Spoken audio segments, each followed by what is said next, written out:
जय माता दी। दुर्गा सप्तशती का द्वितीय अध्याय। मेघा ऋषि बोले, पहले समय में असुरों के राजा महिषासुर और देवताओं के राजा इंद्र के मध्य 100 वर्ष युद्ध हुआ। युद्ध में असुरों ने देव सेना को हरा दिया। देवताओं को जीतकर महिषासुर इंद्र बन बैठा। देव हार कर ब्रह्मा को साथ लेकर महादेव तथा विष्णु के पास गए। देवताओं ने महिषासुर के साथ होने वाले युद्ध का वृतांत कहा। असुर ने सूर्य, चंद्र, अग्नि, चंद्रमा, यम, वरुण और दूसरे देवताओं के अधिकारों को अपने हाथ में ले लिया है।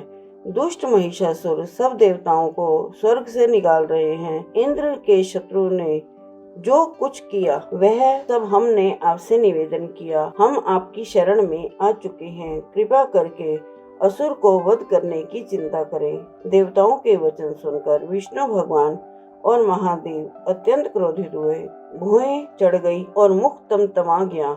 क्रोध से युक्त विष्णु, महादेव तथा ब्रह्मा तीनों के मुख से एक बहुत बड़ा तेज निकला। अन्य आदि देवताओं के शरीर से भी एक एक बड़ा तेज निकला और वह तेज सब एक स्थान में एकत्र हो गए। देवताओं के देखते देखते वह तेज पुंज जलते हुए पर्वत के समान हो गए और उसकी ज्वाला की दीप्ति सब दिशाओं में फैल गई। सब देवताओं के शरीर से उत्पन्न वह एकत्र अतुल तेज तीनों लोकों को प्रकाश दे रहा था। स्त्री रूप हो गया। शंभु के तेज से उस स्त्री का मुख, यम के तेज से केश, विष्णु के तेज से बाहु, चंद्रमा के तेज से दोनों स्तन, इंद्र के तेज से मध्य भाग, वरुण के तेज से जंघा, पृथ्वी के तेज से नितंब, ब्रह्मा के तेज से पैर, सूर्य के तेज से पैरों की उंगलियां, वसुओं के तेज से हाथों की उंगलियां,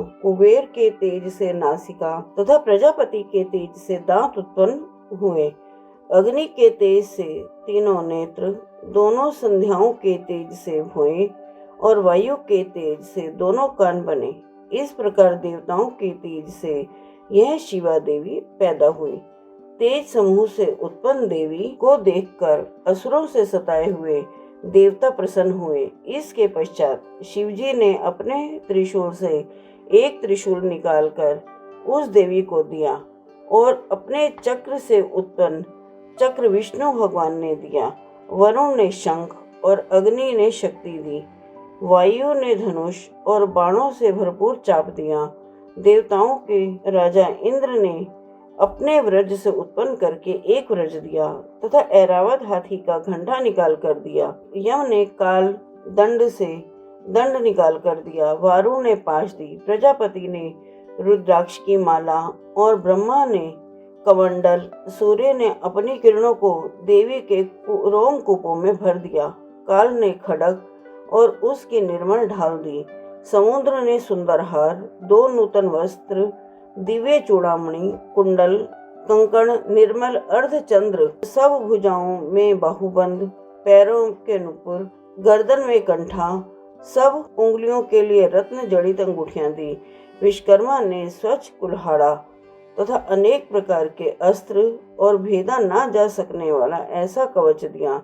कमल के खिले हुए सुंदर फूलों की माला सिर तथा उस पर धारण करने के लिए तथा कमल के सुंदर फूल प्याला समुद्र ने दिए। हिमालय पर्वत ने एक सिंह सवारी के लिए तथा अनेक प्रकार के रत्न दिए। कुबेर ने सुरा से भरा एक महापात्र दिया। शेष नाग ने महामणि विभूषित एक नागहार दिया। अन्य सभी देवताओं ने भूषणों और अस्त्रों से देवी का सम्मान किया। फिर देवी ने बार बार जोर से गर्जना की। उस आवाज से आकाश मंडल भर गया। इसकी प्रतिध्वनि बहुत भारी हुई, जिससे सारे लोक में हलचल मच गई। समुद्र में कंपन आ गया। पृथ्वी तथा समस्त नगर शिखर डगमगा गए। सारे देवता प्रसन्न हो सिंहवाहिनी देवी की जय हो बोले। भक्ति से सब मुनिगण देवी की स्तुति करने लगे। देवताओं के शत्रुओं ने सारे त्रिलोक में हलचल देखकर अपनी समस्त सेना को तैयार किया और अस्त्र शस्त्र उठा लिए। महिषासुर ने कहा, यह क्या है, और बाद में उस शब्द की ओर सेना सहित दौड़ पड़ा। तब उसने तीनों ही लोकों को प्रकाशित करने वाली देवी को देखा। उस देवी के चलने से पृथ्वी दबी जा रही थी, उसके किरीट आकाश को छू रहे थे, उसके धनुष की प्रत्यंचा चाप की टंकार से पाताल आदि सब लोग कांप रहे थे। वह देवी अपनी 1000 भुजाएं समस्त दिशाओं में फैलाए खड़ी थी। उसके साथ असुरों का युद्ध होने लगा। अनेक प्रकार के अस्त्र शस्त्र चलने लगे। उनकी चमक से समस्त दिशाएं प्रकाशित हो गई। महिषासुर के सेनापति महाअसुर, चक्षुर नामक असुर तथा चतुरंगिनी सेना के सहित संग्राम करने लगे, और चामर असुर चतुरंगी सेना तथा 1000 सैन्य को लेकर उदग्र राक्षस अपने अपने हाथ में लेकर युद्ध करने लगे। महाहनु राक्षस 1 करोड़ रथियों की सेना और 80 लोमा असुर 5 करोड़ सेना साथ में लेकर युद्ध करने लगे। वाशकल नामक असुर 60 लाख रथ तथा हजारों हाथी घोड़ों की सेना लेकर समर करने लगा। वृत्त नामक असुर 1 करोड़ सेना लेकर, विडाल असुर ने 1 करोड़ 50 लाख सेना लेकर तथा असुरों ने भी अयुत सेना, रथ, हाथी घोड़ा साथ लेकर देवी से समर करने लग गए। और महिषासुर भी श्री भगवती के साथ युद्ध करने के लिए करोड़ों करोड़ हजार रथ, हाथी और घोड़ों की सेना साथ में लेकर समर भूमि में आ डटा।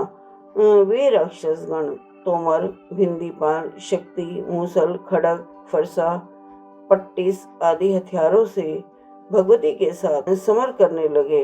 अनेक दैत्य भगवती के ऊपर शक्ति फेंकने तथा कई पाश फेंकते थे। अनेकों राक्षसों ने तो भगवती को तलवार से मारने के लिए प्रहार किया। तो उसी समय देवी ने राक्षसों के अस्त्र शस्त्रों को खेल खेल में काट डाला। तदंतर देवता और ऋषियों ने देवी की प्रार्थना करी कि तब देवी ने प्रसन्न होकर राक्षसों पर अस्त्र शस्त्रों की वर्षा की, और देवी का वाहन सिंह भी क्रोधित हो जंगल में दावानल के समान राक्षसों की सेना का विनाश करने लगा। समर करते हुए देवी ने श्वास छोड़े। उन प्रत्येक श्वासों से भगवती ने सैकड़ों हजारों गण उत्पन्न हुए, और फिर वह भी भिंदीपाल, फरसा, पट्टिस आदि अस्त्र शस्त्रों से संग्राम करते हुए देवी की शक्ति द्वारा असुरों का विनाश करते हुए ढोल, शंख, मृदंग बजाने लगे। अनंतर भगवती ने त्रिशूल, गदा और हाथों में सैकड़ों महाअसुरों को मार डाला। कुछ असुरों को घंटे की आवाज से मोहित कर लिया, कुछ को पाश से बांधकर पृथ्वी पर घसीटा, और कुछ को खड़ग से टुकड़े टुकड़े करके फेंक दिया, और कुछ दैत्य भगवती की गदा के प्रहार मूर्छित होकर पृथ्वी पर ढेर हो गए। कुछ राक्षसों के मुख पर मूसल की चोट लगने से रक्त बहने लगा। बहुत से राक्षस तो हृदय में चोट लगने से आहत हो पृथ्वी पर गिर गए तथा अन्य बाणों से ही मर गए, अर्थात देवताओं को कष्ट देने वाले दैत्य मरने लगे, तथा बहुतों की तो भुजा और गर्दन कट गई। कुछ दैत्यों के सिर कट गए, और कोई शरीर के मध्य भाग से ही काट दिए गए। कुछ महाअसुर जंग कट जाने के कारण धराशायी हो गए। कुछ दैत्यों के एक भुजा, एक आंख, एक पैर तथा मस्तक कटकर धरती पर गिर पड़ते और फिर उठ खड़े होते। फिर वे रुंड बड़े हथियारों को लेकर श्री भगवती से लोहा लेते हैं। दूसरे रुंड बाजों की ध्वनि के साथ साथ नृत्य करने लगते। कई असुरों के रुंड तलवार, शक्ति आदि हथियार हाथ में लेकर श्री जगदम्बा से ठहरो ठहरो कहकर युद्ध में के लिए ललकारते थे। उस रण क्षेत्र में रथ, हाथी, घोड़ा और राक्षसों के गिर जाने से पृथ्वी ढक गई। राक्षसी सेना का रक्त इकट्ठा होकर महानदी की तरह बह रहा था, परंतु मां भगवती ने उन असुरों की सेना का इस प्रकार संहार कर दिया मानो तृण लकड़ी के ढेर को अग्नि में जला डाला हो। देवी का शेर भयंकर शब्द करता हुआ अपने सिर के बालों को हिलाता था, मानो वह शत्रुओं के प्राण चुने लेता था।